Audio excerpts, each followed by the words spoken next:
All right, we're going to start the last section in chapter 2, section 5, measures of position.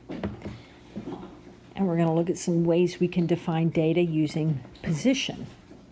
And the first way is what's called fractals. Fractals are numbers that partition or divide and order data set into equal parts. You've probably heard something similar when we did quartiles. So you've probably heard the word quartiles before, and that divides the data into approximately 4 equal parts. The first quartile is about the first quarter of the data. The second quartile is about half of the data, and then the third quartile is about 3/4 of the data. The second quartile is also called the median because it's in the middle. So that's going to be your median. About half of the data, one way or another, falls on or below that median. So finding quartiles. Each year in the United States, automobile consumers waste fuel due to traffic congestion. The amounts in gallons per year of wasted fuel by commuters is in the 15 largest U.S. urban areas is listed below. Find the first, second, and third quartiles of the data. Okay, remember your data has to be in order. So the very first thing I'm going to do is put this data in order. All right, so we have 11, 20, 22, 23, 24, 25 is listed 3 times. 28, 29 is listed twice, 30, 33, 35, 35. There's 15 of these, so that means that the 8th piece will be right in the middle. So 1, 2, 3, 4, 5, 6, 7, 8. There's my middle. Well, I think it's the other 25. Hang on. 1, 2, 3, 4, 5, 6, 7, 8. There's my 8th piece. 1, 2, 3, 4, 5, 6, 7 on either side. So this is my Q2. Right. Then I'm going to look at half of this data. So 1, 2, 3, 1, 2, 3. This would be Q1. 1, 2, 3. 30, 1, 2, 3. So Q3 is 30. So how do we interpret that? It says 25% of commuters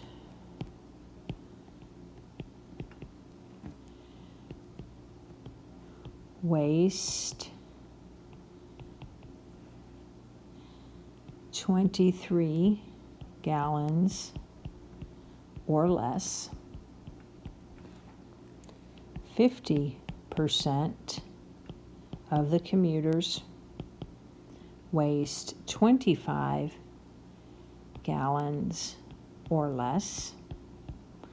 And 75% of the commuters waste 30 gallons or less.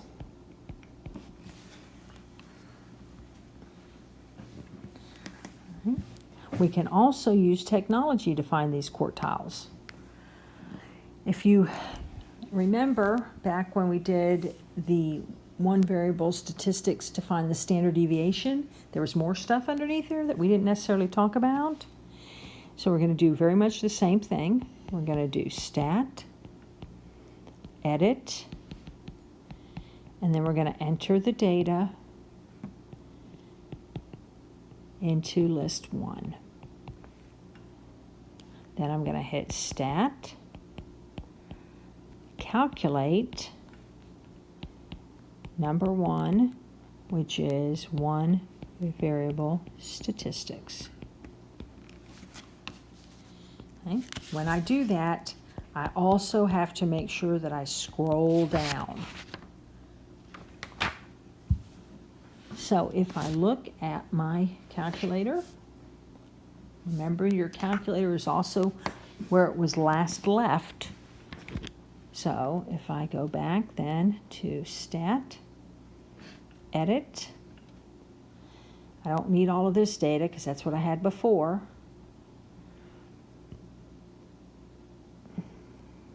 Uh-oh.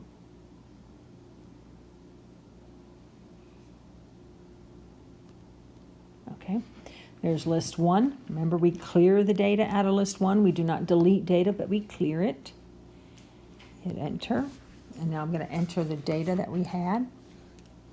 I'm going to put it in order this time because order doesn't matter on your calculator. So 20, 30, 29, 22, 25, 29, 25, 24, 35, 23,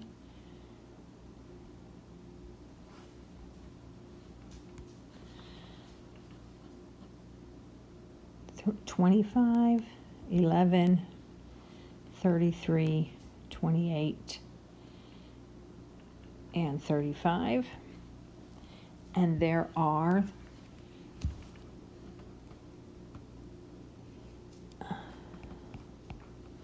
15 pieces of data because in the 16th line I don't have anything. Okay. And then if I go back to Stats, tab over to Calculate, hit Enter. Whoa. Okay, I'm not sure what I did.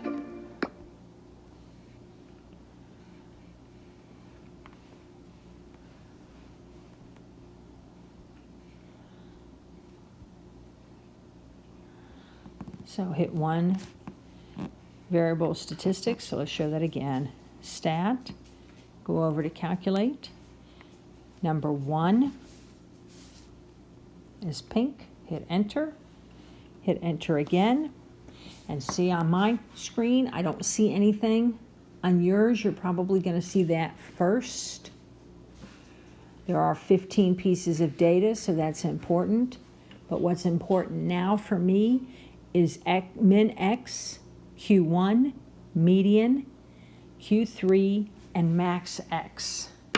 So I'm going to write those numbers down on my thing, on my paper.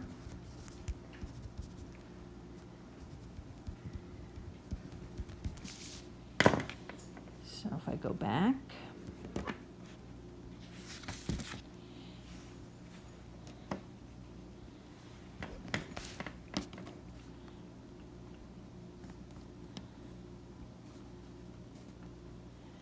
all right. Oop, if I hit the right button. All right. So what I look for now is my N, and it was 15, which is good. It tells me there's 15 pieces of data. Then I have X min, which was 11. And if you look at my data, yep, 11 was my smallest point. So this is the smallest number. Then I have Q1, which was equal to 23. It's exactly what we said Q1 was equal to. Then I have median of 25. Remember that median and Q2 are the same. Then I have Q3, which was 30. And then I have X max, which was 35, which is exactly what I have here. So Q1 was 23, Q2 was 25, Q3 was 30. My lowest value was 11, my highest value was 35. And this all comes from the same way I find standard deviation. It's just further down your computer. All right, so again, you can try this on your own. Do it by hand and then use your calculator to verify, make sure that you're accurate. and then any interpretation that comes from that. All right, IQR. This is your interquartile range. IQR, which says take Q3 and subtract Q1, the difference between the third and the first quadrants. And then we're talking about outliers. So an outlier is any entry less than 1.5 times 1.q of the IQR, or 1.5 higher than the third quadrant. So find the interquartile range between the data set including waste, and are there any outliers? So remember, Q1 was equal to 23, Q2 was equal to 25, Q3 was equal to 30. So the IQR is 30 minus 23, which is 7. Q1 minus 1.5 times 7, following this formula right here, says that 23 minus 10.5 is equal to 12.5.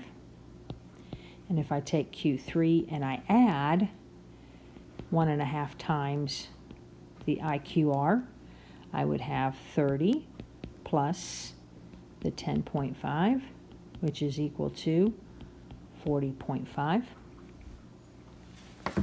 Then it says, are there any outliers from my data set? Well, I have to go back to my data set. I'm looking for numbers, so I look for data less than 12.5, so less than 12.5, or greater than 40.5. That's what I'm looking for in my data set. So if I scroll back up to my data set, do I have anything greater than 40.5? No, because my highest value is 35, but I do have an 11, and the 11 is less than the 12.5. So are there any outliers? The answer is yes. 11 is an outlier.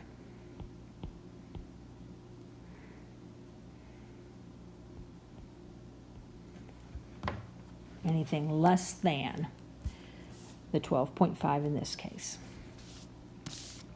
Right? Graphical representation of quartiles. Here's another way to put a picture to it, how to graph it, how to put a picture to it. And we call these box and whisker plots.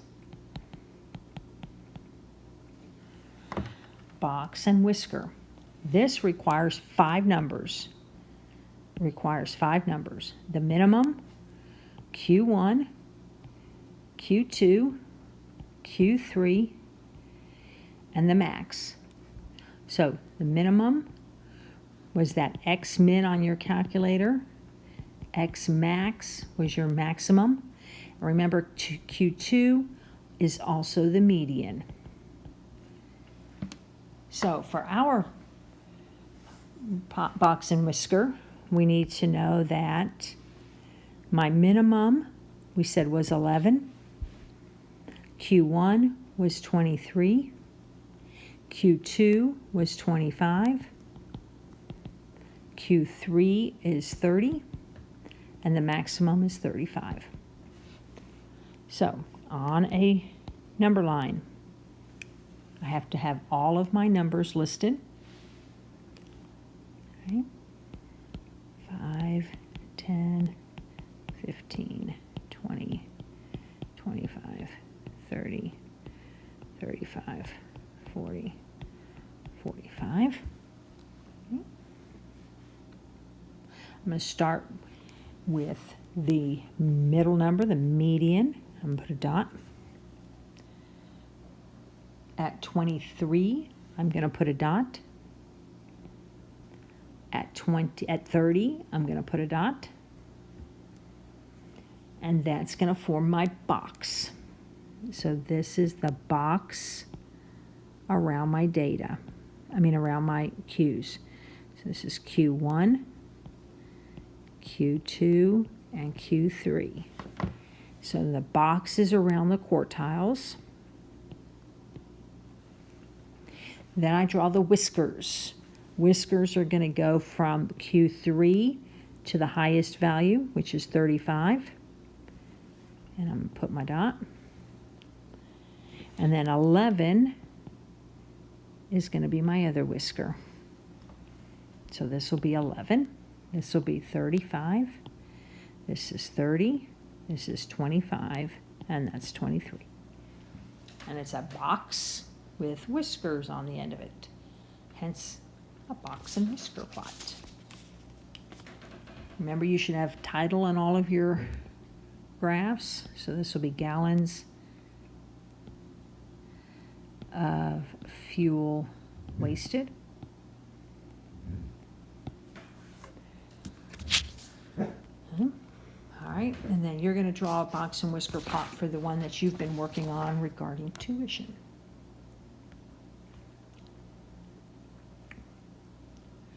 All right, interpreting percentiles. So percentiles, instead of breaking it up into quarters, basically break it up into 100ths. So instead of quarters, instead of fourths, we get it into hundredths. Okay. The ogive represents the cumulative frequency distribution for SAT scores. And if you took your SAT scores, you were ranked. I was ranked in the 80th percentile. I was ranked in the 96th percentile. I was ranked in the 45th percentile. And that tells you how many people placed below you. So if you were in the 96th percentile, 96% of the people placed below you. You were higher than 96%. All right. So it says, what test score represents the 80th percentile? So if I look at the 80th percentile, the test score that's going to mirror that is going to be between 12 and 13. So I would say the 80th percentile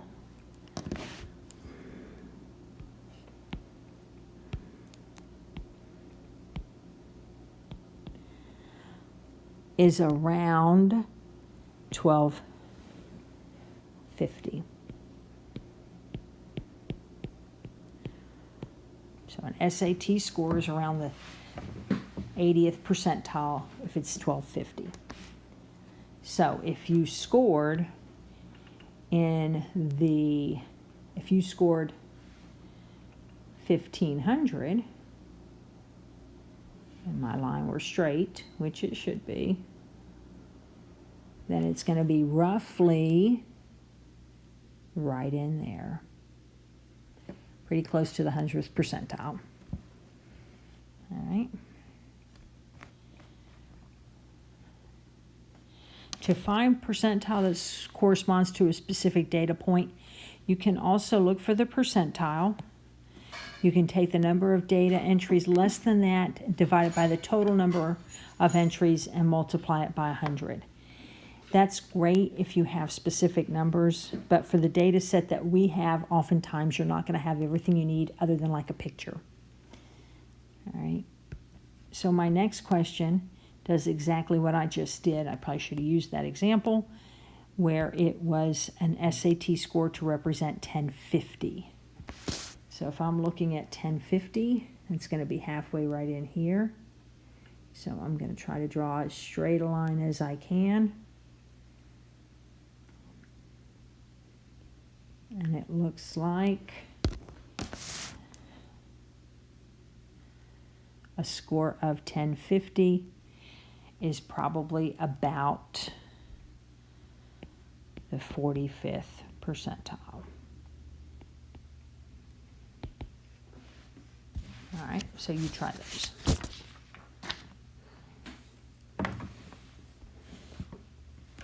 All right. And now again, we're getting back into some more of that standard deviation stuff that we talked about. We're almost at the end of the chapter, but we're back to standard deviation. You can see it right here. All right. So I told you standard deviation wasn't going to go away, and it's not. So standard score, or what we call a z-score, represents the number of standard deviations of x, a value x falls from the mean u.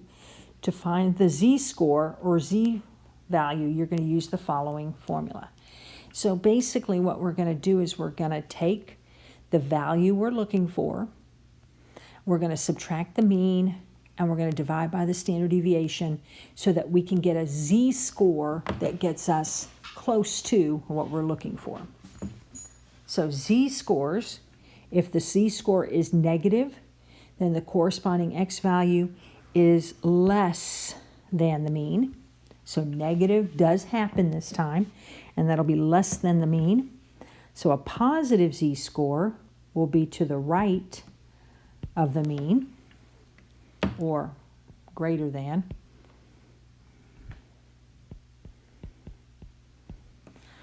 So negative values are to the left of the mean also. They're less than to the left. Greater than to the right, if they're positive. For z-score to be 0, then it corresponds to, for a z-score, the x value is exactly the mean.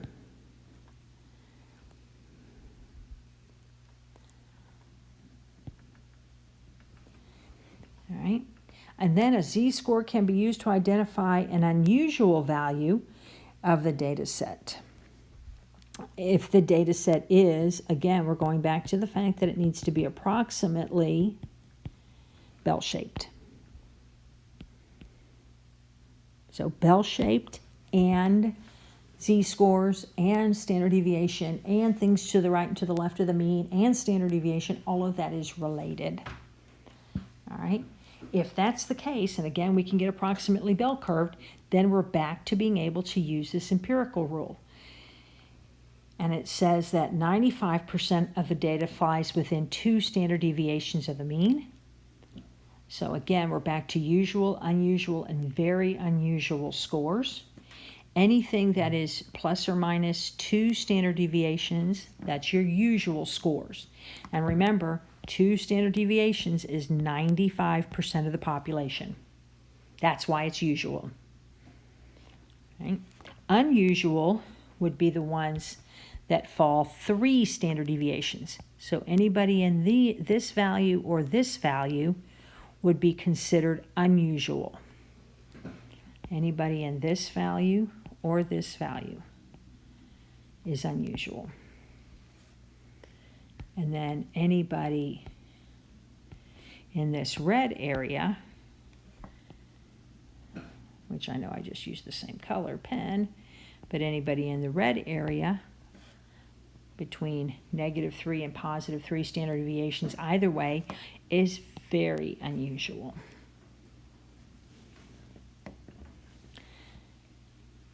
All right. When x values are transformed into z-scores, about 95% will fall between -2 and +2, because you're trying to get to that. Basically, this is what it boils down to. Basically, a z-score is used to change raw data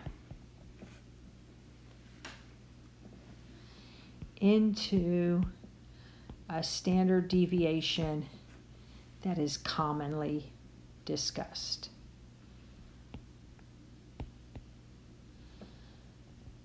So what it says is, I can tell you that if you are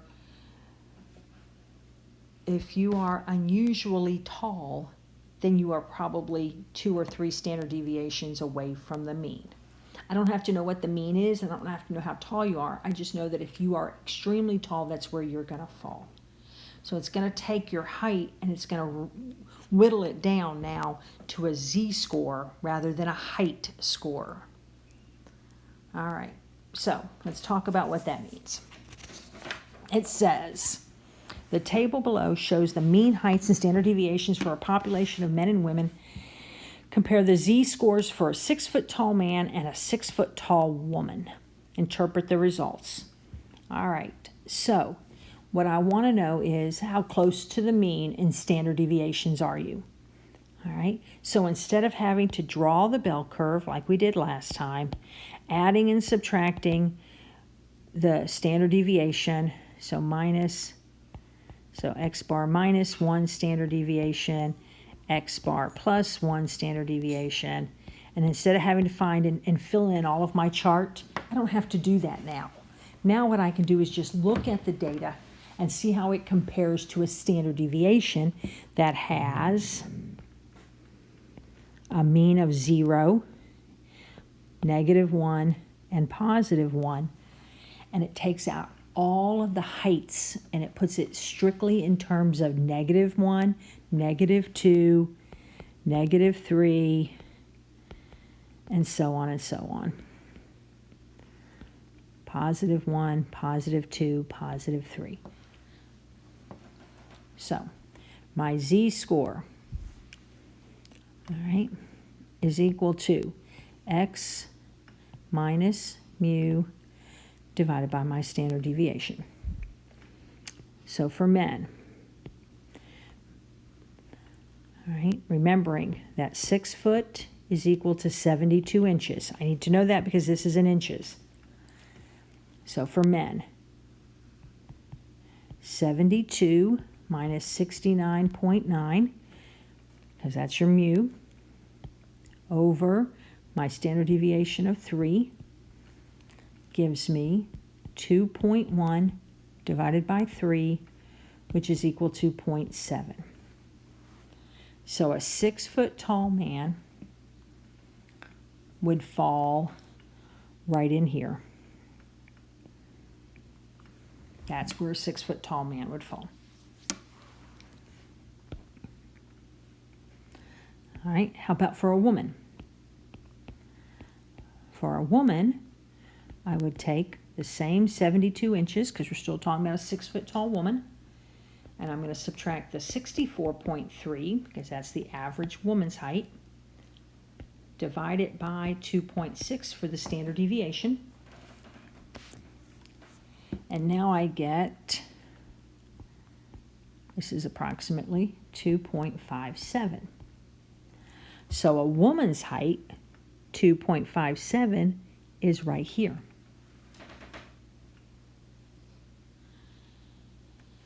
So what that means is that a 6-foot-tall man is average height, or not unusual, because he's right here with a whole bunch of other people. Remember that 68% of the people are right there, and 95% of the people are right here. So 68% are here, 95% are here. So he's pretty much average. Nothing unusual about it. Okay? But what about the woman? A 6-foot-tall woman